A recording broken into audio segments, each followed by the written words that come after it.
Yo, hello. So this is how to change your flight date in Qatar Airways. So the first thing, you're gonna log into your Qatar Airways account. You're gonna go to Qatar Airways website and click on Manage Booking or My Trips, depending on your website. After that, you're gonna enter your booking reference and number, last name to access your booking details.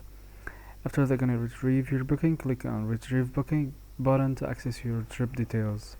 After that, you're gonna modify flight. You're gonna click on Modify Flight button. When you find it, you can usually find it under Manage Booking or Change Flight tab. So you're gonna click on it. After you click on it, you're gonna enter the new dates with checking rules and stuff like that. So after that, you're gonna double check and make sure everything is right. Airports, additional fees. Yeah, so you're gonna agree to terms and continue. Then you're gonna pay any additional fees. So yep.